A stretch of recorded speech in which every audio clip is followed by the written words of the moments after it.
Selamat pagi, salam. Selamat bertemu dalam acara GIF Menyapa. Saudara-saudara, pada tanggal 30 Agustus 2010, kami sangat bersuka cita karena Tuhan memberikan kami seorang anak. Kenapa? Karena cukup lama kami berdoa, bergumul, berobat, berbagai dokter, sehingga tanggal 30 itu sangat sukacita sekali ya, kami bersyukur sekali pada Tuhan. Tetapi saudara, pada 40 hari setelah anak kami lahir, Abigail lahir, kami kehilangan mobil. Mobil itu baru kami beli sekitar kurang dari 6 bulan, kurang dari setengah tahun. Nah, jadi Tuhan mengizinkan kami peristiwa-peristiwa yang berbeda, yang kontras. Dalam peristiwa itu kami diajarkan bagaimana menerima hal yang buruk juga. Kami menerima sesuatu yang baik dari Tuhan, tetapi kami juga diajarkan bagaimana menerima yang buruk. Bayangkan begitu pagi-pagi buka rumah, mobil sudah tidak ada, ya, mobil baru. Nah, Alkitab juga mengajarkan kita bagaimana tokoh-tokoh Alkitab banyak yang juga diajarkan Tuhan bagaimana supaya bisa menerima hal yang buruk. Seperti Ayub 2 ayat 10b berkata begini, apakah kita mau menerima yang baik dari Tuhan tetapi tidak mau menerima yang buruk? Tuhan adalah baik, benar, tidak ada yang bisa menyangkal itu. Tuhan selalu meratakan kebaikan bagi umatnya, tetapi Tuhan mengizinkan hal-hal buruk juga terjadi dalam hidup kita. Apa maksudnya mengizinkan? Nah, ini saya mau sampaikan ya. Pertama, kita harus tahu Tuhan tidak menunjukkan sikap melawan terhadap hukum alam. Benda jatuh dari atas pasti ke bawah karena ada hukum gravitasi bumi. Kalau saudara naik mobil, lalu saudara lihat pesawat, maka pesawat itu kelihatan lebih lambat dibandingkan jika saudara jalan kaki. Pesawat rasanya kok cepat sekali. Itu disebut dengan hukum relativitas Einstein. Kalau saudara merusak hutan, saudara merusak sungai, maka ketika banjir akan terjadi bencana. Itu hukum alam. Ya. Nah, Tuhan tidak ingin bersikap memposisikan dirinya untuk melawan hukum-hukum alam itu. Yang kedua, demikian pula tentang dosa dan kejahatan. Ya. Tuhan sangat membenci dosa. Tuhan ingin supaya manusia bertobat dan menerima keselamatan, mengerti kebenaran. Tetapi manusia melawan. Ya. Sehingga di Roma 1 ayat 28 sampai 31 kita bisa baca Paulus berkata begini, dan karena mereka tidak merasa perlu mengenal Tuhan, mengakui Tuhan, maka Tuhan menyerahkan mereka kepada pikiran-pikiran yang terkutuk, sehingga mereka melakukan apa yang tidak pantas, penuh dengan rupa-rupa kelaliman, kejahatan, keserakahan, dan kebusukan, penuh dengki, pembunuhan, perselisihan, tipu muslim, dan seterusnya. Jadi Tuhan membiarkan kejahatan itu. Dan kecelakaan dan kejahatan itu mungkin saja terjadi menimpa saudara, saya. Tuhan membiarkan itu. Dan ada kalanya Tuhan sengaja tidak mengangkat masalah itu. Ada kalanya.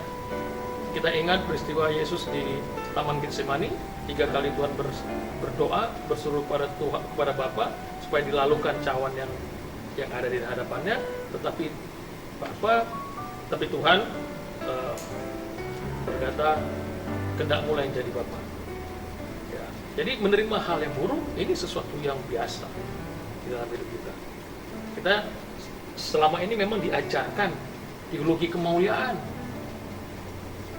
Sesuatu yang baik itu pasti dari Tuhan. Lalu kita mengatakan sesuatu yang buruk pasti dari setan. Sesuatu yang sifatnya kerugian, sakit, penyakit, itu kita katakan dari iblis. Dan padahal Tuhan izinkan hal-hal itu terjadi. Nah, lewat penderitaan, lewat kesengsaraan, justru kita belajar terhadap ketekunan. Ketekunan kepada tahan uji menimbulkan pengharapan kepada Tuhan, tidak mengecewakan. Karena melakukannya bersama dengan Tuhan. Rohnya memberikan kita iman dan kekuatan dan motivasi untuk menghadapi masalah. Ayo ubah mindset kita. Lewat penderitaan, lewat kesesakan, masalah dan hal-hal buruk lainnya, kita justru dapat mengenal Tuhan. Kita dapat menyelesaikan masalah tanpa Tuhan, benar. Tetapi tanpa masalah, kita sulit mengenal Tuhan. Coba lihat Tuhan Yesus, Dia taat, menderita di kayu salib. Apa yang terjadi? Ternyata dengan Yesus mati di kayu salib, justru Dia sudah mengalahkan maut. Justru Dia benar menang terhadap dosa. Jadi penderitaan tidak selalu mendatangkan hal yang buruk. Justru dalam penderitaan kita bisa memenangkan satu hal. Saya percaya dan saya melihat beberapa kali peristiwa dalam kehidupan saya. Justru penderitaan itu jauh lebih penting bagi saya daripada solusi dari penderitaan itu. Kenapa? Dalam penderitaan itu saya jadi bisa mengenal Tuhan. Bulan Mei ini 4 tahun ginjal saya diambil. 4 tahun yang lalu saya dioperasi, ginjal saya diambil karena ada tumor di ginjal itu. Lalu saya sudah berobat kemana-mana, ke Darmais, ke Penang, semua mengatakan ginjal itu harus diambil. Ya, saya harus bisa menerima ini.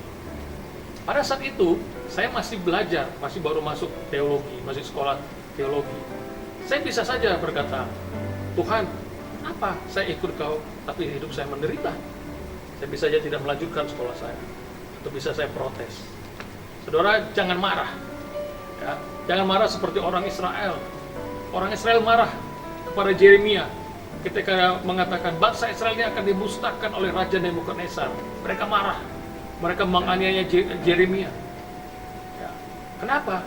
Karena mereka selalu berpegang kepada perjanjian nenek moyangnya kepada Tuhan. Ya. Saya nggak bisa jelaskan dalam waktu yang singkat ini. Ya. Selalu ada pembaruan dalam perjanjian itu. Tetapi intinya bahwa Tuhan akan memberkati Israel selama-lamanya. Tetapi ada satu saat tiba-tiba Yeremia berkata, aku akan hancurkan engkau oleh Raja Nebukadnezar. Mereka protes. Kok Tuhan seperti ini? Kok Tuhan melanggar janjinya? Tuhan mengajarkan kita di dalam penderitaan untuk kita belajar banyak hal, ya, seperti tadi dikatakan dari kesengsaraan kita belajar ketekunan. Ketekunan pada tahan uji, dan tahan uji menimbulkan pengharapan. Pengharapan tidak pernah mengecewakan. Dan tadi kita ambil sikap yang tepat dalam menghadapi keburukan ini. Kita masih tinggal di dunia, bukan? Kita belum di surga. Kalau kita masih di dunia, selalu ada potensi-potensi masalah yang mungkin akan kita hadapi. Potensi-potensi membuat kita terhalang untuk maju. Potensi itu membuat kita menggerutu, cemas, dan hal-hal sebagainya. Ayolah kita menganggap segala sesuatu itu sesuatu yang biasa-biasa saja. Kadang ada sukacita, kadang ada kerugian. Ayo kita lebih banyak lagi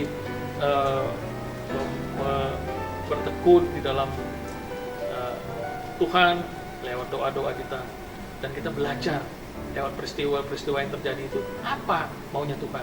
Kedaulatan Tuhan itu yang harus kita cari. Dan bukankah di dalam buah itu selalu ada rasa manisnya, juga ada rasa asamnya. Biasa saja, bukan? Kita juga biasa menikmati asamnya dari buah. Tidak selalu manis.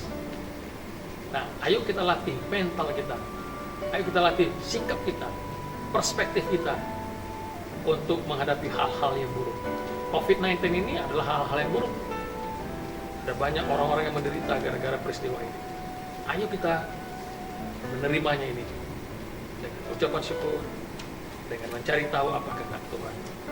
Mari kita tenangkan, diamkan kegelisahan kita, kecemasan kita, supaya dengan itu kita terus bisa melihat ada rencana Tuhan, ada kedaulatan Tuhan yang sedang terjadi dalam hidup kita. Ayo melakukan hal-hal yang benar, yang sesuai dengan Alkitab, yang Tuhan Yesus ajarkan. Tuhan Yesus memberkati. Haleluya. Mari kita berdoa. Tuhan Yesus, kami bersyukur untuk acara hari ini.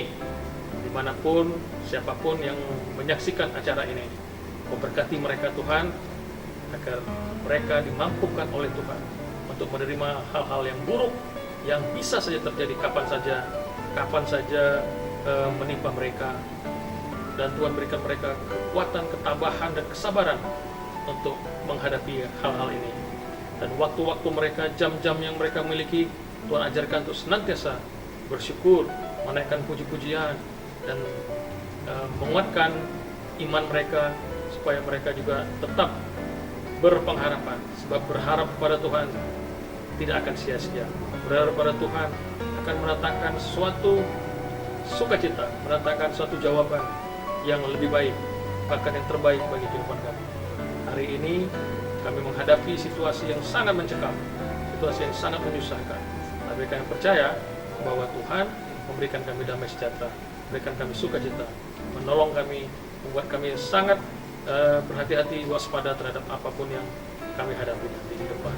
Terima kasih Tuhan. Berkati semua orang-orang yang menyaksikan acara Gift Menyapa ini. Dalam nama Yesus, hamba telah berdoa. Haleluya. Amin. Sampai bertemu lagi. Shalom.